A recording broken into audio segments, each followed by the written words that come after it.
विष्णु ने पृथ्वी को आश्वासन दिया, विश्वास दिया, देवी त्वया गक्षा में पृथ्वी तिष्ठम न भावेत आगम्यताम। देवी को कहा, देवी आप जाओ, समय आने पर मैं सब कुछ अच्छा कर दूंगा। पृथ्वी वापस आ गई। भगवान, समय निकल गया, पृथ्वी के ऊपर कष्ट बढ़ता जा रहा है। सारे देवता इकट्ठे हुए, सब देवताओं ने तप किया पृथ्वी के सुख के लिए। भगवान करे देवताओं की तरह हम सब लोगों में संगठन हो।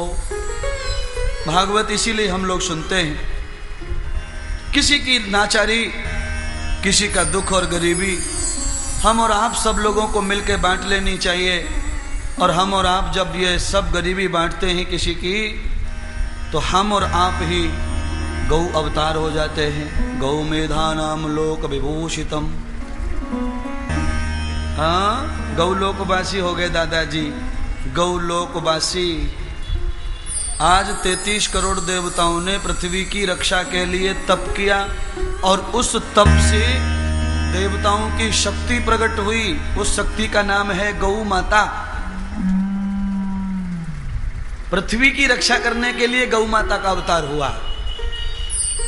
अब गौ माता आएंगी तब गोपाल आएंगे। बिना गौ के गोपाल कहां से आएंगे? जब गौ नहीं तो पाल कहां से आए? हैं? किसी आदमी का नाम हो खाली पाल, वो पाल। इसीलिए पाल अच्छो ना दिखे तो पाल के ऊपर क्या चाहिए? गो। गौ। तो गौ आ गई। हाँ महाराज आ गई गौ। महाराज आ गई गौ, रोड पे घूम रही है भूखी प्यासी गौ। आएगा गोपाल। बहुत सारे गोपाल है इस दुनिया में जो पालन कर रहे गौ माता का। आज भगवान विष्णु ने अपनी पत्नी को भुला दिया और कहा जाओ इंतजार करो, पर गौ माता को देवताओं ने भेजा, जाइए और आप धरती की रक्षा की भगवान से सिफारिश कीजिए। गौ माता भगवान नारायण के द्वार पहुंची।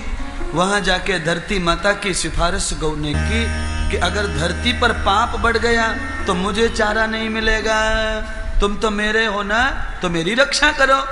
क्यों?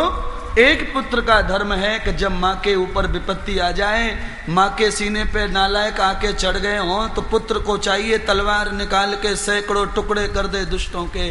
तो गौ का पुत्र कौन है? कृष्ण। इसलिए हे पुत्र, धरती की रक्षा करोगे तो मेरी रक्षा होगी, नहीं तो दुर्जन बूढ़े माता पिता को तो सूखी रोटी खिलाते, पर मुझे तो डायरेक्ट कसाई के हाथ में दे देते। कसाई से बचाने के लिए तू पधार मेरे बेटे। भगवान ने एक पल की देर न करते हुए गौ माता को प्रणाम कहा, देवी आप धरती पर पहुंचिए, मेरा थोड़े समय में आगमन होगा। गौ माता धरती पर पधारी। जैसे गौ माता के पैर धरती को लगे, उसी समय धरती का भाग्य खुल गया। इसीलिए गौ पालन करने वाले साधुओं का पैर घर में जरूर लगवा लेना, चाहे कितनी भी देर लगे, पीछे पड़े ही रहो, बाबा पधारो। क्यों? गऊ को घर में लाने में तो बड़ी टेंशन है, 4 पैर रहते उसके, और वो देखे ना किधर पेशाब करे किधर गोबर करे। तुम गौ माता को ले गए, चलो गौ माता किचन में जरा पैर लगा दो, वहीं पेशाब हो जाए गोबर हो जाए तो। इसीलिए गौ माता को दरवाजे पे रखिए, सेवा कीजिए, पालन पोषण कीजिए। मूर्तियों का मंदिर घर के अंदर और सच्चा मंदिर घर के बाहर होना चाहिए। मेन दरवाजे पर आते जाते भगवान का नमस्कार हो जाए।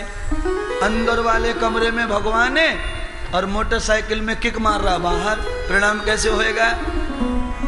इसलिए ऐसी जगह मंदिर बनाओ कि आते जाते भगवान दिखे। हाँ,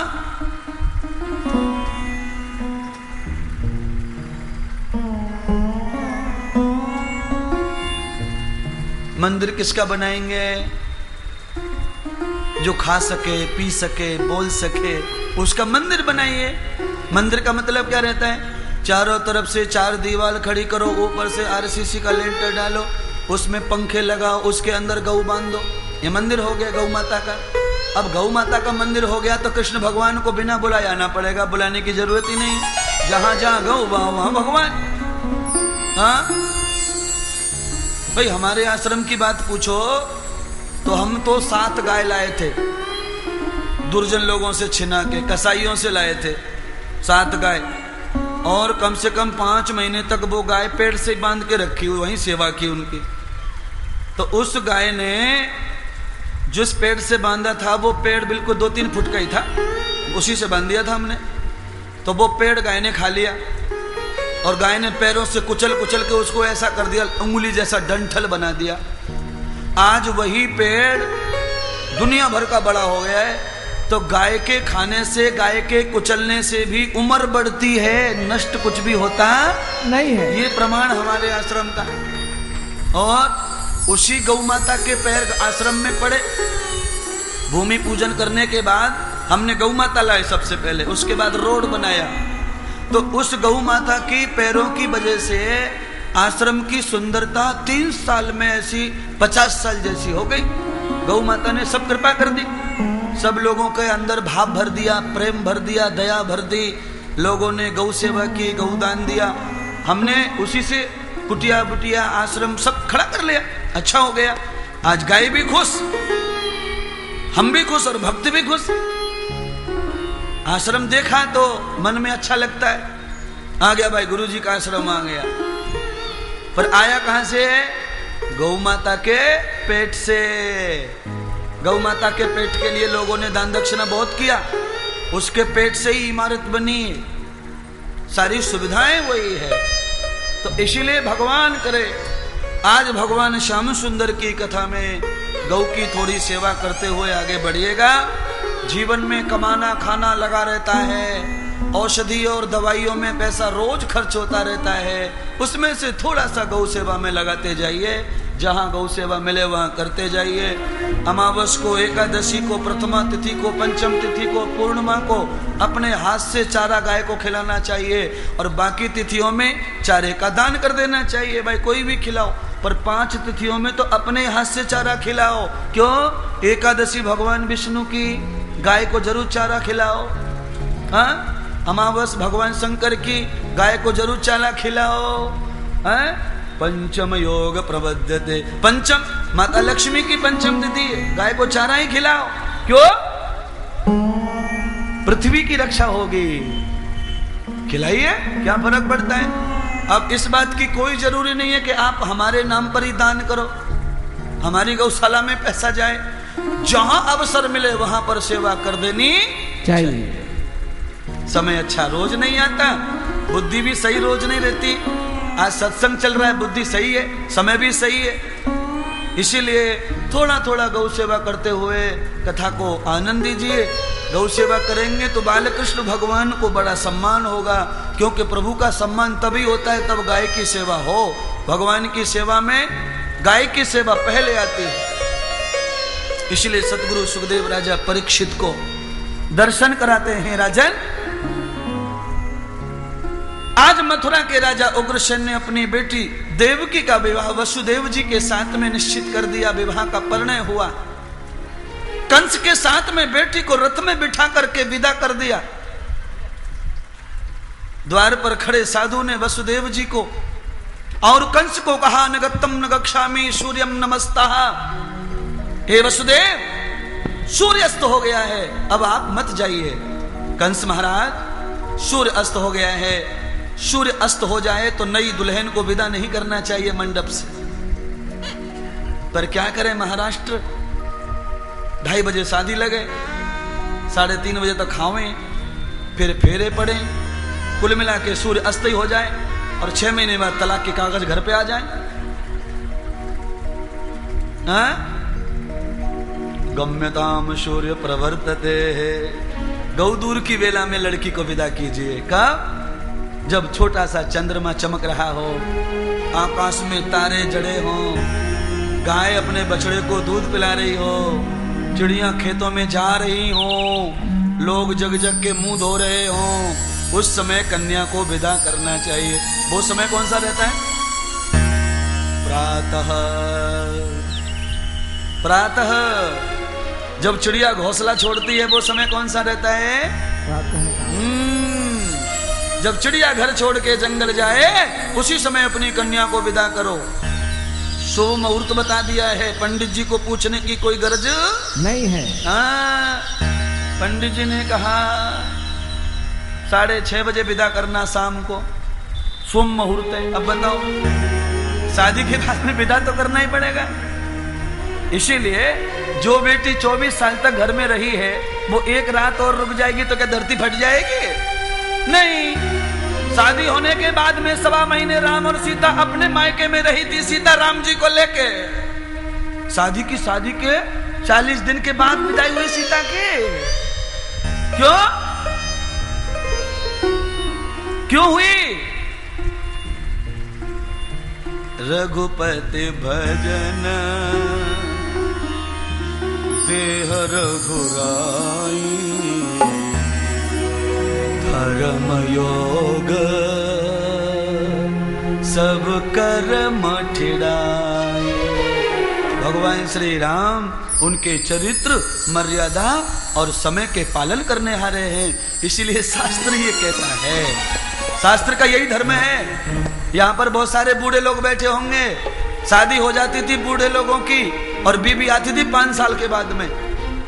उसको क्या बोलते थे? गौना बोलते हमारे यहाँ तो। हाँ, अरे अपने दादा बादाओं से पूछो तो सही। पर अब शादी करने दूल्हा बाद में आता है, फूलों से सजा के पहले ही ले आता है। हाँ, ले जा बेटे, जो करना है करना भैया, मुहूर्त बहुर्त कोई कुछ नहीं देख रहा। इसीलिए शुभ मुहूर्त है प्रातः काल। आज भगवती को अनंत अनंत दुख आने वाला है। देवों की माँ देवकी आज कंस के व्रत में अभिमान में भरी है, तो आज मेरा भाई इतना महान है, मेरा क्या कर लेगा। चले आगे चल के बुरी तरह से संपत्ति में संकट टूट पड़ा, एकदम से विपत्ति आ गई। कंस को आकाशवाणी हुई, मूर्ख, सजा धजा कर जिसे ले जा रहा है वही बहन का पुत्र तेरा हत्यारा है। कंस ने नहीं सुना। दूसरी बार फिर से आकाश, तीसरी बार तो बिजलियां तड़के बादल गरजे। हे कंस, तेरी बहन का 8वां गर्भ तेरा काल है। व्याधता मृत्यु भय अंकम। आदमी को मृत्यु का भय बहुत बुरा होता है। मृत्यु के भय के मारे आदमी पसीने पसीने हो जाता है। कंस घबरा गया, पसीना पसीना हो गया और सारा अभिमान चूर चूर हो गया। अपनी मृत्यु के भय से तलवार निकाल ली, अपनी बहन के गुथे हुए गूंथड़े बाल खोल डाले और पटक लिया धरती पर। नहीं छोड़ूंगा। 10 मिनट पहले बहन और भाई का प्यार ऐसा है कि अब उसकी कथा नहीं सुना सकते। बहन का जहां खून, बहन का जहां पसीना, बहन का जहां पैर पड़ेगा वहां नदियां बहा दूंगा। ऐसा भाई, और 10 मिनट में उल्टा हो गया, बिल्कुल उल्टा, खुद ही मारने के लिए आतुर हो गया है। क्यों? स्वार्थ लाग करें सब प्रीति, चलई स्वधर्म चलत सुतरीति। जब मन में कोई स्वार्थ आ जाए, भय आ जाए, तो आदमी अपना ही धर्म बना लेता है, अपना ही कानून बना लेता है। फिर ना वो किसी के धर्म को मानता है और ना ही किसी के कानून को मानता है। आज तो अपना धर्म तैयार कर लिया है कंस ने, मार डालूंगा। मूर्ख। भागवत के कृष्ण भागवत के गुरु कहते हैं, मूर्ख कंस, मार वही सकता है जो जन्म देता है, तू मारने वाला कौन? अहंकार बतेन वक्तव्यम। अहंकार की वाणी ऐसी ही रहती है। जब अहंकार आ जाता है ना तो ऐसा ही रहता है। नहीं छोड़ूंगा मैं, नहीं छोड़ूंगा, मार डालूंगा। वसुदेव जी ने हाथ पकड़ लिया, रुको, ये मेरी पत्नी है, ये सोचो, तुम्हारी बहन नहीं है। तुम्हारी बहन तो थी, अब ये मेरी अर्धांगिनी है, मेरी पत्नी को कुछ भी करने से पहले मेरे गर्दन से उतरना पड़ेगा। इसलिए हे कंस, अगर तुम मेरे बचपन के मित्र नहीं होते तो आज तलवार से तलवार टकराती, फिर मैं देखता तुम्हारे पास कितना